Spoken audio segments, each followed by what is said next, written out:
بسم اللہ الرحمن الرحیم۔ السلام علیکم، میں ہوں آپ کا بھائی عباس حمدانی۔ آپ دیکھ رہے ہیں جعفری آرٹ ٹی وی۔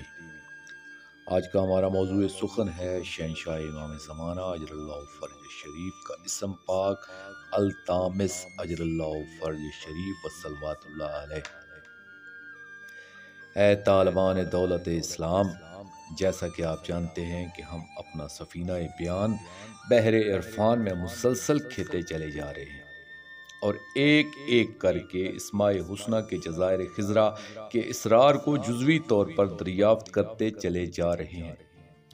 اور آج ہمارے پیش بیان جو اسم مبارک ہے وہ ہے التامس اجل اللہ فرج شریف وصلوات اللہ علیہ۔ دوستو، تامس کے ظاہری معنی ہے مٹانے والا۔ جب اس کے ساتھ آثار کی ترکیب بھی موجود ہو تو اس کے معنی ہوتے ہیں آثار کو جڑ کے آخری سرے تک کھود کر نکال پھینکنا یا محو کر دینا وغیرہ۔ اب سوال یہ پیدا ہوتا ہے کہ آپ کس چیز کو مٹانے والے ہیں؟ اس کے لیے ہم شہنشاہ معظم اجل اللہ فرج شریف کی زیارت میں یہ وضاحت پاتے ہیں جس میں فرمایا گیا ہے التامس آثار الزیغ والہوا اجل اللہ فرج شریف وصلوات اللہ علیہ۔ اس فقرے کے سرسری معنی ہیں کجی اور ہوائے نفس کے آثار کو مٹانے والے شہنشاہ اجل اللہ فرج شریف۔ دوستو، اس میں تین الفاظ ایسے ہیں جو تشریح طلب ہیں۔ ان میں سے یہاں میں شاید دو کے بارے میں عرض کروں گا کیونکہ آثار کی تشریح پہ میں ایک مجلس میں گفتگو کر چکا ہوں، اس لیے یہاں اس کا اعادہ نہیں کروں گا۔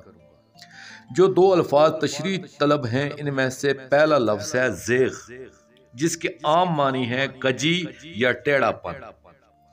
یہ لفظ علم جمالیات کی ایک اصطلاح بھی ہے جس کے بارے میں پہلے ہی ایک خطبے میں بات کر چکا ہوں۔ یہاں اسے جمالیاتی تناظر میں نہیں دیکھنا چاہتا بلکہ اس کے دیگر حوالے سے بات کرنا چاہتا ہوں۔ زیغ جب آنکھ سے متعلق استعمال ہو تو اس کے معنی ہوتے ہیں کسی چیز کی چوکا چوند دیکھ کر آنکھوں کا خیرہ ہو جانا۔ اگر یہ قلب کے ساتھ مرکب ہو تو اس کے معنی ہے کسی چیز سے مرعوب ہو کر فریفتہ ہو جانے سے حقیقت کو دریافت نہ کر سکنا یا قلب کی خیرگی۔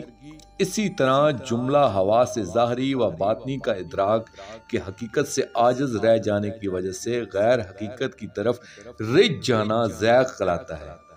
علم المفردات کی اصطلاح میں زیغ کی تعریف یہ ہے، یعنی زیغ ہوتا ہے کسی چیز پر قیام نہ کر سکنے کی وجہ سے دوسری طرف مائل ہو جانا۔ اس کی تشریح آگے کروں گا۔ دوسرا لفظ ہے ہوا۔ اس کے بارے میں اپنی کتاب اسرار الابدیات میں کافی بحث کر چکا ہوں۔ اس پر جناب عدیم نقوی نور اللہ مرکدہ اپنی کتاب میں بہت ہی خوبصورت گفتگو فرما چکے ہیں۔ یہاں صرف اتنا عرض کروں گا کہ لفظ ہوا کے معنی ہیں خواہشات و شہوات نفس، یعنی نفس امارہ کی اطاعت میں ہونے والا ہر کام ہوائے نفس کے متحد شمار ہوتا ہے۔ دوستو، جب ہم اس دور کا مشاہدہ کرتے ہیں تو پتہ چلتا ہے کہ آج ہوائے نفس اور زیغ قلوب و ابصار کا ایک طوفان آ رہا ہے اور اس طوفان کی رفتار میں آئے دن اضافہ ہوتا جا رہا ہے، اور یہ طوفان جو ہماری طرف بڑھ رہا ہے اس کی رفتار کو ہم محسوس نہیں کر رہے، کیونکہ یہ طوفان اگرچہ بہت تیز رفتاری سے آ رہا ہے مگر یہ طوفان غیر محسوس طرح کا ہے، کیونکہ اس کے حوالے سے جو تبدیلیاں آ رہی ہیں اسے ہم فوری طور پر محسوس نہیں کر رہے ہیں۔ اس کی وجہ یہ ہے جو چیز بھی ہمارے سامنے مسلسل مگر غیر محسوس قسم کی ہو ہم اسے جلدی محسوس نہیں کر سکتے، کیونکہ ہمارے دماغ کی محسوس کرنے کی صلاحیت کی بھی ایک حد ہوتی ہے۔ اس حد سے کم رفتار کی چیز کی حرکت کو ہم محسوس نہیں کر سکتے، جیسا کہ ہم اپنی گھڑی کی سیکنڈز والی سوئی کی حرکت کو محسوس کر سکتے ہیں، جبکہ جو گھنٹے والی سوئی ہوتی ہے اس کی حرکت کو ہم محسوس نہیں کر سکتے، جبکہ وہ بھی مسلسل حرکت پذیر ہوتی ہے۔ اسی طرح پیدا ہونے والے بچے کی صورت کا معاملہ ہوتا ہے کہ انسان اپنے بچے کی شکل میں جو روزانہ تبدیلیاں ہوتی ہیں اسے محسوس نہیں کر سکتا، کیونکہ وہ غیر محسوس مگر تیز رفتاری سے تبدیلیاں ہو رہی ہوتی ہیں۔ ہاں، اگر کوئی انسان اپنے بچے کی ہر سال مووی بناتا رہے تو پھر وہ ان موویز کو دیکھ کر اندازہ کر سکتا ہے کہ اس کے بچے کی شکل گزشتہ سال کیا تھی اور اس سال کیا ہے۔ اسی طرح معاشرے میں جو تبدیلیاں ہوتی ہیں وہ بھی غیر محسوس طریقے سے ہوتی ہیں اور انہیں انسان جلدی محسوس نہیں کر سکتا۔ جیسا کہ میں اپنے دوستوں سے کہتا ہوں کہ پنجاب میں پانی والا نلکا آج سے 100 سال قبل نہیں تھا، اور ہمارے علاقے میں آج سے 50 سال سے قبل کوئی نلکا نہیں تھا، بلکہ پانی کا واحد ذریعہ کنواں تھا۔ اس لیے یا تو گھر میں کنواں ہوتا تھا یا پھر باہر کے کنووں سے پانی لایا جاتا تھا، مگر آج کی نسل کو معلوم ہی نہیں کنویں کیا ہوتے تھے۔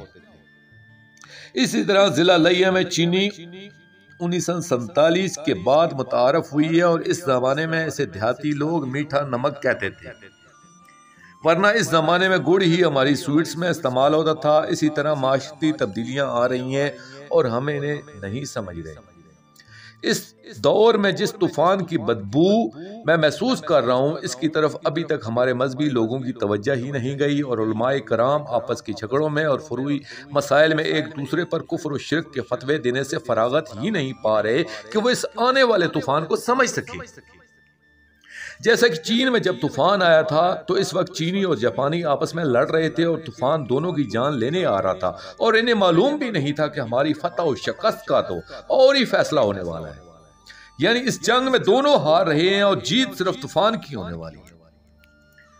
اسی طرح ہمارے علماء کرام آپس میں فتح اور شکست کی کشمکش میں مبتلا ہیں، اور انہیں معلوم بھی نہیں ہے کہ اس وقت مغرب کی طرف سے ایک طوفان ہوائے نفس اور الحاد و کفر و شرک و فسق و فجور کا ہریکین بڑھ رہا ہے، جو اس عالم اسلام کی اقدار و ایمان کو بحال لے جانے کی مکمل صلاحیت رکھتا ہے۔